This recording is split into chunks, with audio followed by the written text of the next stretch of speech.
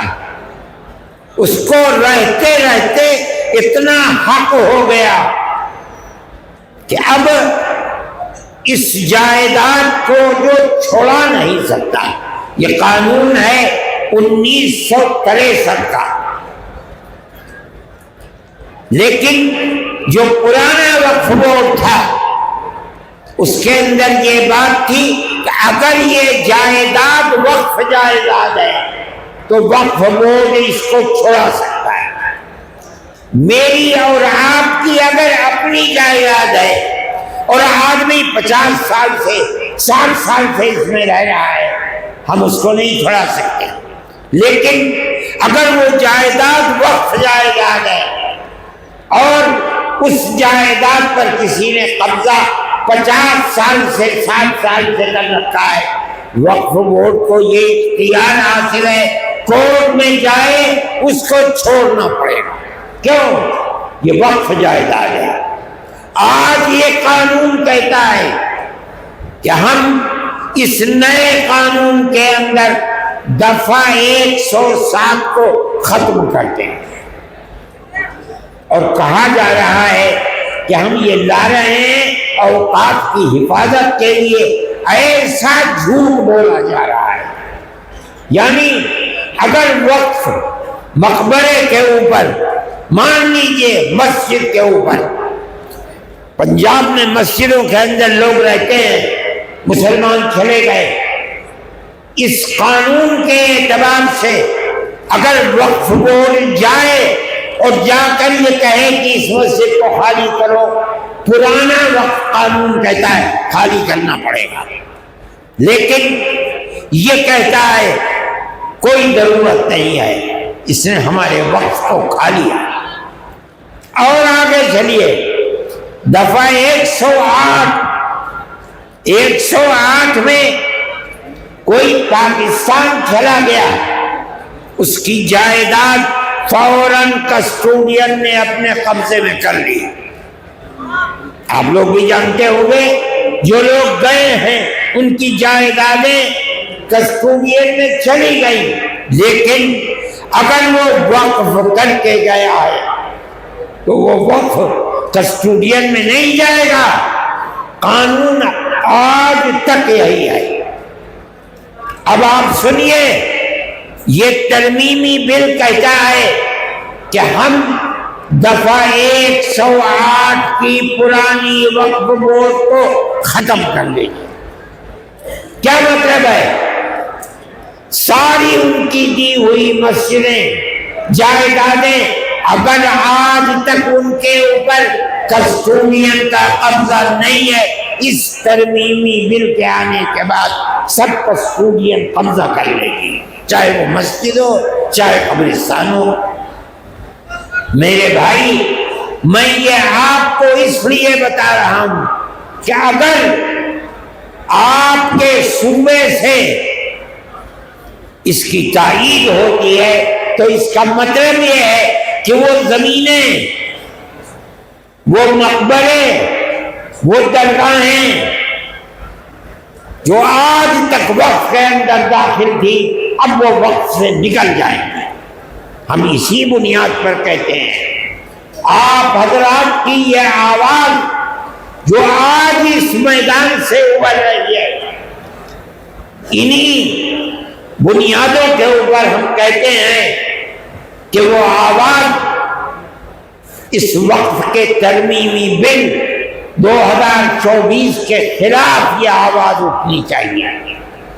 جمعیت علماء ہند، میں نے آپ سے کہا تھا کہ ایک مذہبی جماعت ہے، ہمارا سیاست سے کوئی تعلق نہیں ہے۔ ہم آپ کی گورنمنٹ سے، صوبائی گورنمنٹ سے یہ کہتے ہیں کہ مسلمان، پورے ملک کا مسلمان یہ سمجھتا ہے کہ یہ وقف ترمیمی بل مسلمانوں کے اوقات کو برباد کرنے کے لیے، حرف کرنے کے لیے جو چند مثالیں میں نے آپ کو بتائی ہیں، یہ تو 3 صفحے ہیں ہماری، آپ اس کے خلاف اپنی رائے کو متحد کریں۔ میں یہ سمجھتا ہوں کہ آپ کے اس جمع غفیر کے جمع ہو جانے کے نتیجے میں یقیناً یہ آواز ارباب اقتدار کے کانوں تک پہنچے گی انشاءاللہ، اور یہ بات ہوگی کہ بی جے پی گورنمنٹ کے اس مسلمانوں کی جائیداد کو آگ لگانے اور کھانے والے بل کی مخالفت کی جائے گی۔ جمعیت علماء ہند آج کے وہ حالات جو اس دنیا کے اندر ہیں یا ملک کے اندر ہیں، ان کو بڑے گہرے طریقے پر دیکھتی ہے۔ ملک کے اندر جو بات چیت چل رہی ہے فرقہ پرستی کی، چاہے وہ مکانوں کے اوپر بلڈوزر چلنے کی بات ہو، یا آسام کے اندر مسلمانوں کو ملک کے اندر رہنے کے حق سے محروم کرنے کی ہو، یا مسلمانوں کے مدرسوں کو بے بال پر کرنے کی ہو، جمعیت علماء ہند ان تمام چیزوں کی مخالفت کرتی ہے۔ اسی طرح ہم فلسطین کے مسئلے کو، اگرچہ ہمارے ملک کے پرائم منسٹر نے پہلے دن یہ بات کہی تھی کہ فلسطین کے لوگ دہشت گرد ہیں، میں نے اس وقت یہ بات اخبارات میں دی تھی اور میڈیا کے اندر دی تھی کہ مجھے افسوس ہے کہ ارباب اقتدار یہ نہیں جانتے کہ مسئلہ کیا ہے۔ مسئلہ تو صرف اتنا ہے کہ اسرائیل کو یورپ اور امریکہ نے خلافت اسلامیہ ترکیہ کو توڑ کر اسرائیل کو جنم دیا، بیت المقدس اس میں نہیں تھا۔ اس کے بعد امریکہ یورپ نے مل کر اسرائیل میں اپنی فوجیں بھیج کر فلسطین کے اوپر قبضہ کیا، بیت المقدس پر قبضہ کیا، ہزاروں آدمی مارے گئے، بیت المقدس پر قبضہ کیا، فلسطین کو اپنا غلام بنا لیا۔ اس کے بعد پھر شام کے اوپر حملہ کیا اور گولان کی پہاڑیوں پر قبضہ کر کے